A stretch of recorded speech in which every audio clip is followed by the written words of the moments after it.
So big question now in the United game against Leicester. Marcus Rashford was brushed by an opposition player and fell to the ground, screaming in agony, it would seem. But watching it back, you could see minimal contact, if any. And certainly not enough to warrant that kind of a reaction. And one of the commentators then mentioned this is the part of football which he despises.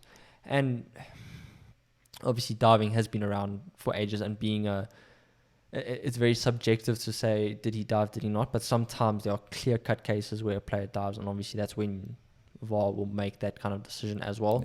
Obviously in terms of penalties. But is diving taking over? Is it becoming almost a tactical point of a player's game to try and win the free kick, win the foul, win the yellow card against an opposition player? Dirty tactics kind of thing. Yeah, I mean, it clearly is. I think probably one of the best examples, not in the Premier League, but just in general, I think it was Portugal against Sweden. I might be wrong, but it was one of the Nations League's games. And one of the right wing got into the box. Guy comes in for a tackle. It's a foul, but the winger doesn't go down. So he tries to keep the ball and keep pressing in, but he's kind of fumbling. So you can see that he took the hit and he just decided not to dive, right? Yeah. And then he shanked the pass and it just landed up being nothing. And then they didn't go back for the foul, right? So it's like, well, if he had dived, it would have been a penalty. But for me now, then there's the close line between you have a legitimate foul made on you and you then go down, or you then stay up. And the line between that and if someone just brushes past you or does not even touch you and then going down, so then it becomes the question of, are you diving or are you actually then claiming the foul that has been made on you? And I think obviously they go hand in hand together, but a lot of players who now get fouled and don't go down and then nothing happens, you can see the frustration. So that almost leads to now I need to go down. Yes. If I want the free kick, then I need to go down. And that then evolves from actually going down on a legitimate foul, and then that evolves into diving. Yeah, I mean, it's obviously, at least I think to everyone, it's clearly turned into a game of, well, just dive. Just dive, because you're not going to get any, or it's only going to benefit you. If the ref calls it a foul, which most of the time they'll call it a foul, it could result in a card for the opposition. It could result in a penalty. And I think this has kind of made the game a little bit soft. Or not a little bit, it's made it very soft. And I think it's probably the biggest barrier to entry for non-football fans, because a lot of people complain about why soccer players always dive and they always, scream like girls. At least we hear that a lot, you know. And that's like, I would probably put that as, without a doubt, the number one reason as to why non-football fans don't like soccer or don't like football. Is the drama. And I always compare it to other sports, like rugby, and it's like, oh, well, that guy falls, he gets pretty much a broken rib and he still wants to play. He tries to fake that he has a broken rib. So I'm not saying that, football should turn into an absolute blood sport, but I think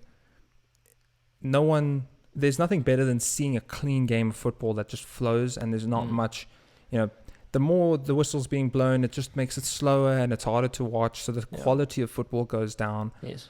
That's a given. But it's also in terms of just the name of the sport, the image of the sport, the ethics.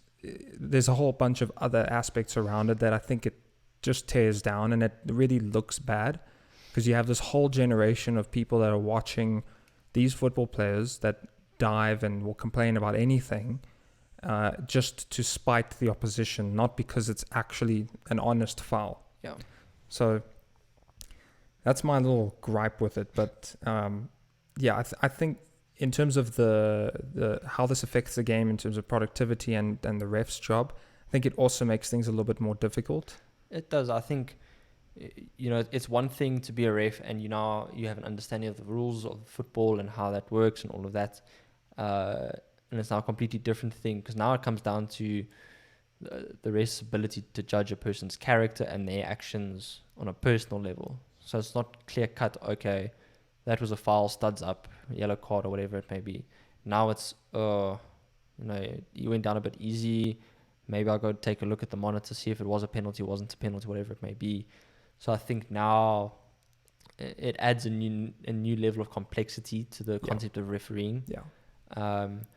Which obviously, as is the case with anything, when something new comes in, it takes a while to adjust. But diving has been around for since years. the game. Yeah. So, and I think refs are scared to call out divers. Even you're watching on TV and you see it's a blatant dive. You can tell that the man's gone over way too easy. There wasn't even contact.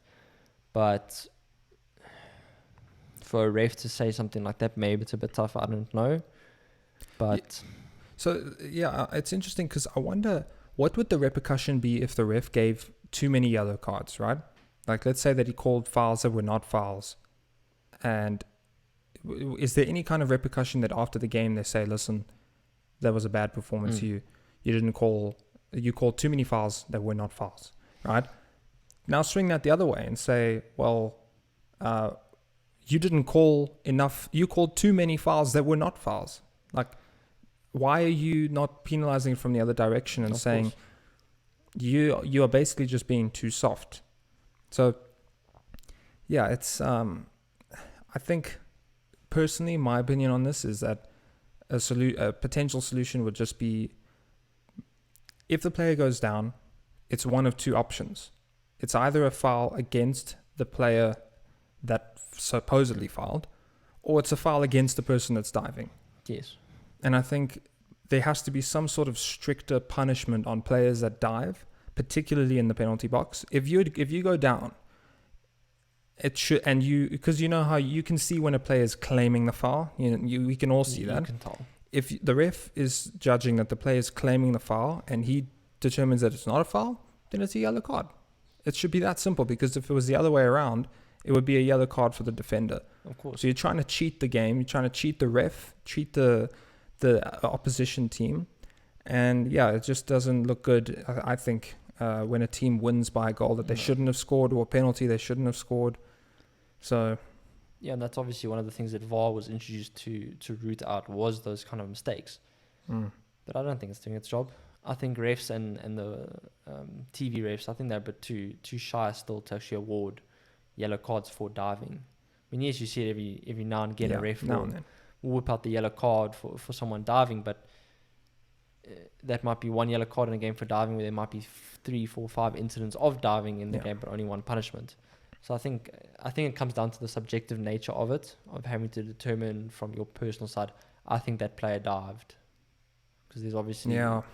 it's a tough thing to determine, especially on the fly as a ref. You don't really have the luxury of being able to watch it from up high with the replays on, obviously now with VAR, but dive is not something that gets looked at unless it's a possible penalty. So... it's tough. Obviously, you don't want to see something like it in the game, because it detracts from the essence of the game. You don't play football to dive and to get penalties and to get yellow cards for opposition players. So when you get players or teams who go that route of trying to manipulate the game through this negative way, it puts a serious dampener on things. Yeah, no, 100%.